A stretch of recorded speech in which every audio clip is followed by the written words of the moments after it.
Head coach Gary Anderson feels good about the health of his team entering Saturday night's big game, and it'll be all hands on deck for the Badgers as they hope to bring back some bragging rights for the Big Ten.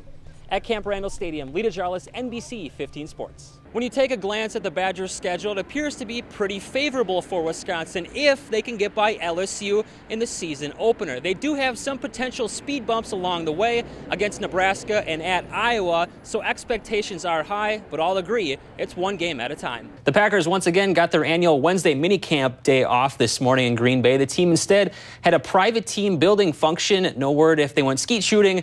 My guess this year, dodgeball. Both teams have had little rest coming into tonight's game, so along with the potentially bad weather we're expected to get here at Lambeau Field around 7:30, players will also be battling fatigue and recovery in tonight's game.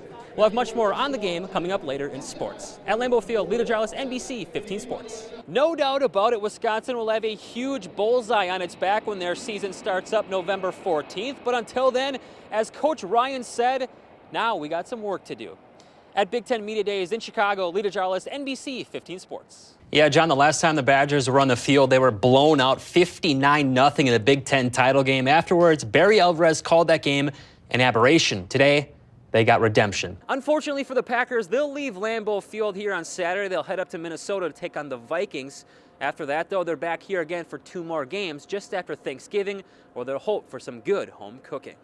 At Lambeau Field, DeJarlais, NBC 15 Sports. Questions swirled all week about the Packers' lackluster performance on offense in the first 3 weeks of the season. But on Tuesday, Aaron Rodgers told Packer Nation to relax. It's still early.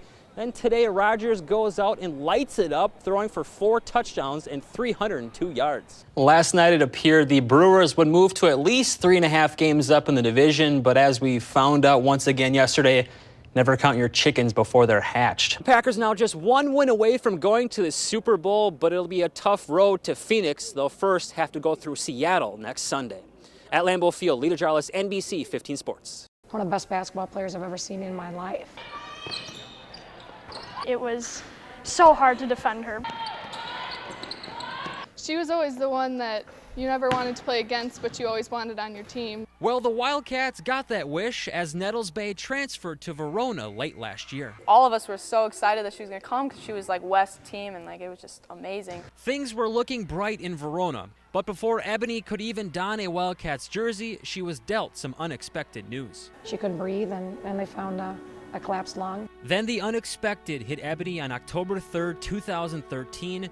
She was diagnosed with cancer. Immediately when you hear cancer, you think like of dying, and you just think of the worst. Yeah, it sucks, but it's beatable. I couldn't feel my heart, like my heart just start pumping. Yeah, I couldn't do nothing but just hold her and just pray and just tell her we're gonna beat this. Shock, because 16-year-old kids like that don't get cancer. No one you know gets cancer.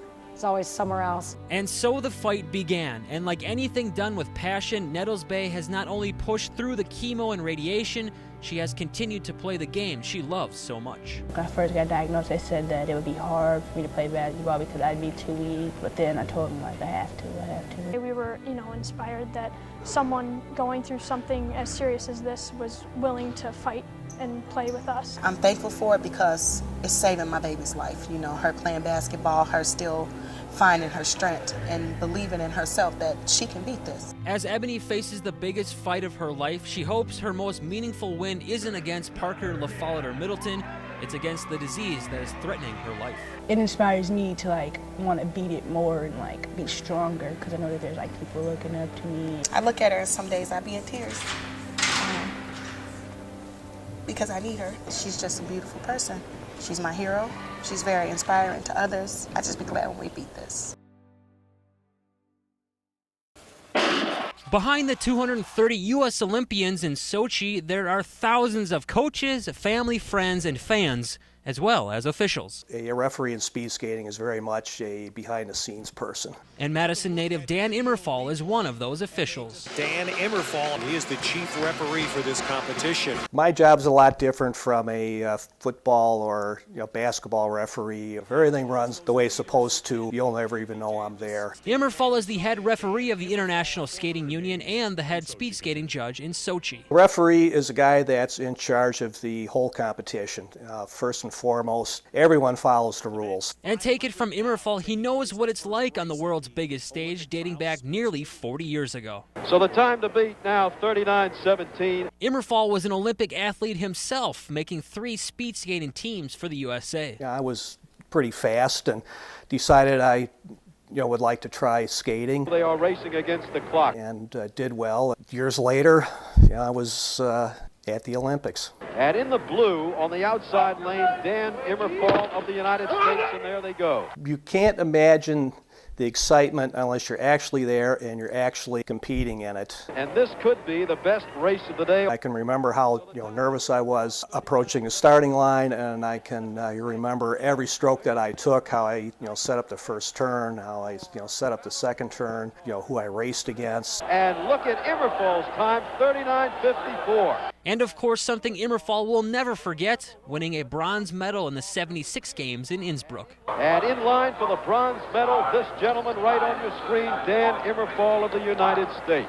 One of the most exciting points in my life. And he seems to be a very happy gentleman there. He skated a wonderful race. After 2 more Olympics, Immerfall retired from skating, but continued to stay involved in the sport he loves, becoming a coach, then referee, after he was inducted into the National Speed Skating Hall of Fame. Well, it's just one way for me to give back to the sport, something that gave an awful lot to me. This is NBC 15 Sports. Ryan Braun was back in the lineup today, but in the 2 spot as red-hot Carlos Gomez remains in the cleanup role as the crew tries to put back-to-back wins together for the first time in over a week. Willie Peralta really good on the mound today. He strikes out Giancarlo Stanton with the breaking ball. Peralta 6 innings strong, 5 Ks. But he runs into a little trouble in the second. Jared Saltalamacchia ropes one down the line. Former Brewer Casey McGee scores to give the Fish a 1-zip lead. Brewers trying to get on the board in the 6th. Mark Reynolds singles to left. Ryan Braun would have scored, but Gomez gets greedy and is gunned down at 3rd to end the inning before Braun can score, so it's still 1-0. Brewers finally crack the scoreboard in the 8th. Jonathan Lucroy goes off the wall and right. Braun scores to cut the lead to just 1. But that's how this one ends. Brewers lose it today, 2-1. At the Division III level, the Whitewater train continues to chug along on their quest for a World Series title, just 3 wins away from hoisting the trophy. Warhawks taking on State University of New York Cortland, a rematch of the 2005 championship game. Cortland takes a 2-zip lead, but the Whitewater answers in a big way. Casey Power, goodbye ball, just like that, it's 3-2 Warhawks. Cortland retakes the lead, but again, Whitewater responds. Mike Miro rips a shot to left, 2-run score to give them a 5-4 lead. Right now, the Warhawks and the Blaze are tied 6-6 in the 7th inning. Winner of this one plays St. Thomas tomorrow at 7 o'clock. Whitewater softball in a do-or-die game against East Texas Baptist in the D3 World Series. All Warhawks. Joe Jablonski gets the Hawks on the board with a 2-run shot. They're up 2-0 after 2. Jablonski does it again in the 4th. A deep shot to left. It just clears the wall. UW up 4-0. Very next batter, very same result. Sammy Seaman, goodbye ball. Ball game. Warhawks shut out East Texas Baptist 5-0 to stay alive. They'll get Tufts University, the defending national champs, tomorrow at 2:30.